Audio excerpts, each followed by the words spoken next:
दोस्तों नमस्कार। आपकी सफलता ही मेरा मिशन है। ज्ञानकोश एजुकेशन पर आपका अभिनंदन है। दोस्तों आपको पता है ही कि यहाँ से जूनियर एडिट का कंप्लीट कोर्स तैयार करवाया जा रहा है। इसके पहले आप भक्ति काल का पूरा कोर्स पढ़ चुके हैं, सॉरी आदिकाल का पूरा कोर्स पढ़ चुके हैं। भक्ति काल शुरुआत हो चुका है। भक्ति काल का इसके पहले का जो एक वीडियो प्राप्त कर चुके हैं, जो निर्गुण काव्य का है और ज्ञान मार्गी शाखा का है। आज हम लोग प्रेम मार्गी शाखा के बारे में अध्ययन करेंगे। इसके पहले जो 10 पीडीएफ 10 लेक्चर है लगभग, आप उसको पढ़ सकते हैं। और भी पढ़ाई करना चाहते हैं तो इसी वीडियो के डिस्क्रिप्शन में 2 प्लेलिस्ट है, आप दोनों प्लेलिस्टों का अवलोकन कर लीजिएगा। चलिए समय ज़्यादा न लेते हुए सीधे हम लोग अपने टॉपिक पे आते हैं। प्रमुख सूफी संप्रदाय की संक्षिप्त रूपरेखा किस प्रकार से है, यानी सूफी संप्रदाय कहाँ से शुरुआत हो, इसको देख लिया जाए।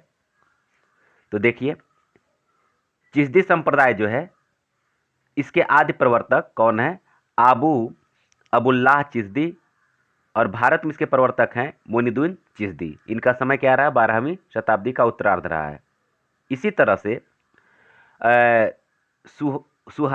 सुहरावर्दी संप्रदाय के प्रवर्तक, आज प्रवर्तक का ज्ञात नहीं है, लेकिन जो भारत में इसके प्रवर्तक रहे हैं वह हैं जलालुद्दीन सुर्खपोश, जो 13वीं शताब्दी के पूर्वार्ध में रहे हैं। ठीक है, आइए कादरी संप्रदाय के बारे में जान लिया जाए। इसके आदि प्रवर्तक हैं अब्दुल कादिर जिलानी, और भारत में इसके जो प्रवर्तक रहे हैं वो बंदगी मोहम्मद गौस। ये 15वीं शताब्दी के उत्तरार्ध इनका समय रहा है। आइए नक्शबंदी संप्रदाय के बारे में जान लेते हैं। इसके आदि प्रवर्तक हैं वहा अलदीन नक्शबंद। भारत में इसके प्रवर्तक हैं मोहम्मद वाकी, और इनका जो समय रहा है 16वीं शताब्दी का उत्तरार्ध रहा है। ठीक है ना।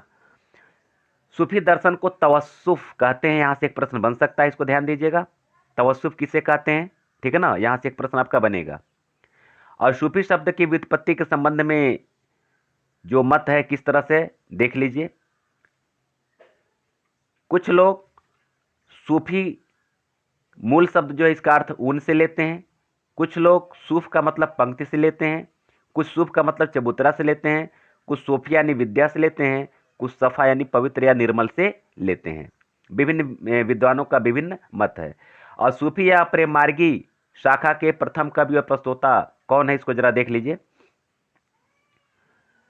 गणपत चंद्रगुप्त हंसावली को ये प्रथम रचना मानते हैं, और असाइत को प्रथम कवि मानते हैं। ठीक है, और इसका समय क्या है? 1370 ईस्वी। ठीक है। रामकुमार वर्मा चंदायन को ये पहली रचना और मुल्ला दाऊद को पहला कवि मानते हैं, और इसका जो समय है 1379 ईस्वी है। अगला देखिए, हजारी प्रसाद द्विवेदी क्या कहते हैं? हजारी प्रसाद द्विवेदी कहते हैं कि जो हिंदी के प्रथम कवि हैं, मतलब सूफी काव्य के ये प्रथम कवि किनको मानते हैं? वो मानते हैं ईश्वर दास को, और इनकी रचना जो सत्यवती को ये प्रथम सूफी रचना मानते हैं। और रामचंद्र शुक्ल यही सबसे चर्चित है, और अक्सर परीक्षा में यही पूछा जाता है। ये मृगावती को प्रथम रचना मानते हैं, और कुतुबन को प्रथम कवि मानते हैं, सूफी कवि यानी प्रेम मार्गी शाखा के कवि। और 1501 ईस्वी मृगावती का रचना काल है। आइए आगे बढ़ते हैं। असाहित्यकृत हंसावली का रचना जो है, इसका स्रोत विक्रम बेताल की कथा है। इसमें पाटन की राजकुमारी हंसावली की कहानी है। रामकुमार वर्मा ने मुल्ला दाऊद को अपने इतिहास ग्रंथ में संधि काल के अंतर्गत रखा है। ठीक है ना। चलिए आगे बढ़िए। डॉक्टर माता प्रसाद गुप्त ने चंदायन को कहा है, क्या कहा है? लोर कहा का। एक यहाँ से एक प्रश्न बनता है, लोर कहा या लोर कथा। प्रश्न बनता है कि लोर कथा या लोर कहा किस ग्रंथ को मानते हैं? तो चंदायन को मानते हैं, ये ध्यान दीजिएगा। अब आइए देखिए, हिंदी के जो सूफी कवि और उनके जो काव्य हैं बहुत इंपॉर्टेंट है। यहाँ से एक प्रश्न अवश्य बनेगा आपकी परीक्षा में, ध्यान दीजिएगा और इसको बढ़िया से तैयार कर लेना है।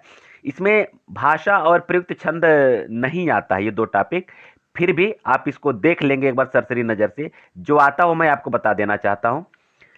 ये वर्ष कब और रचना ये इतना आता है, देखिए जैसे हंसावली 1370 असाइद का है, चंदायन 1379 मुल्ला दाऊद का है, लखम सेन पद्मिनी 1459 मुल्ला दामोदर कवि का है, ठीक है ना। और सत्यवती कथा जो है ईश्वरदास का है 1501 में, मृगावती 1501 में कुतबन का है, माधवानल कामकंदला 1527 में ये गणपत जी का है। आगे बढ़िए दोस्तों, वीडियो कैसा लग रहा है आप हमें कमेंट करके अवश्य बताएंगे, और अच्छा लग रहा है तो लाइक शेयर और सब्सक्राइब अवश्य कर लीजिएगा, क्योंकि यहाँ से आपका कंप्लीट कोर्स फ्री में तैयार करवाया जा रहा है। आइए पद्मावत को देखा जाए। पद्मावत है 1540 जायसी, मधुमालती 1545 मंझन, माधव कामकंदला माधवानल कामकंदला यह जो है कुशल लाभ का है 1556, प्रेम विलास या प्रेमलता की कथा ये 1556 जटमल का है, रूप मंजरी 1568 नंददास का है, माधवानल कामकंदला 1584 आलम का है, छिताई वार्ता 1590 नारायण दास का है, चित्रावली 1613 उस्मान का है। आगे बढ़िए, रसरतन किसका है? पुहकर का है 1618 में, ज्ञानदीप है 1919 में शेख नबी का, नल दमयंती 1625 में नरपत व्यास का, ठीक है ना। हंस जवाहिर कासिम शाह का 1731 में, और इसके बाद नलचरित 1641 में मुकुल सिंह का। नीचे का दो बहुत इंपॉर्टेंट है, इसको देखिए दोनों एक साथ हम बता दे रहे हैं। ये इंद्रावती 1744 नूर मोहम्मद, और अनुराग बासुरी 1764 नूर मोहम्मद। इसमें मैं क्या बताना चाहता हूं मित्रों, आप ये जान लीजिए कि जो इंपॉर्टेंट है अब मैं आपको इंगित करा रहा हूं, सबको आपको पढ़ने की जरूरत नहीं है। जैसे हंसावली इंपॉर्टेंट है, आता है, आप इसको जरूर पढ़ लीजिएगा, हंसावली को पढ़ना बहुत जरूरी है, ठीक है ना। इसका सन याद कर लीजिए, सबसे पहले यही है 1370। उसके बाद दूसरा नंबर आता है चंदायन का। चंदायन का जो समय है वह देखिए, अब देखिए 1370 है और ये 1379, 7 साल का अंतराल इसमें है। इसमें कितने साल का अंतराल है? 7 साल का अंतराल है, देख रहे हैं ना। और ये मुल्ला दाऊद का है। लखम सेन पद्मावती जल्दी नहीं पूछता, सत्यवती इंपॉर्टेंट है 1501 में है, मृगावती 1501 में, ये दोनों 1501 में, इसको ध्यान दीजिएगा।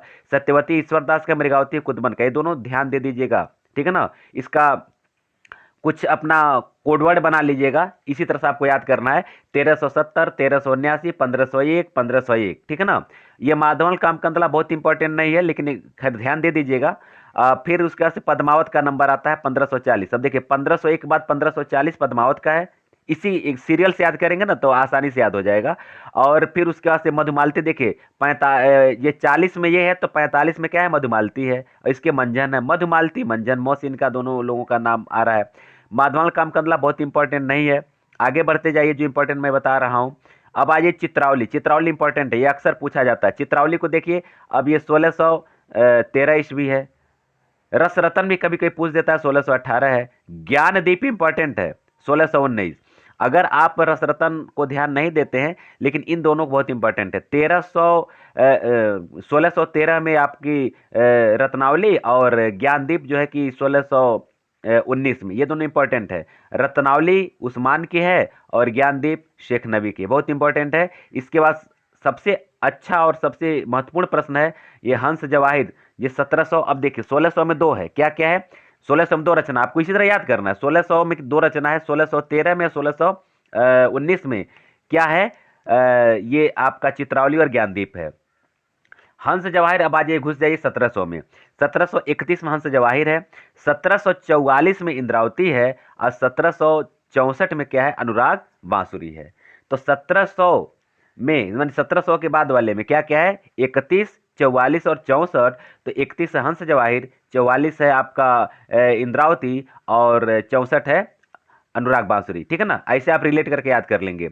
और 1600 में आपको दो याद करना, 1613 और 1619, क्या क्या? चित्रावली और ज्ञानदीप। अब आइए 1500। 1500 की अगर हम बात करते हैं तो 1500 में आपको कई रचनाओं को एक साथ ध्यान देना पड़ेगा। 1501 से शुरू करेंगे। 1501 में सत्यवती कथा और मृगावती। फिर 1540 में पद्मावत, 1545 में मधुमालती। फिर उसके बाद से हाँ, ये इतना आपको तैयार करना है। फिर 1600 में घुसेंगे तो 16 से दोनों हो गया। इस तरह से आप इसको रिलेट करके याद कर लेंगे और फिर हम लोग मिलते हैं अगले वीडियो में। तब तक के लिए आप सभी लोगों को बहुत बहुत धन्यवाद।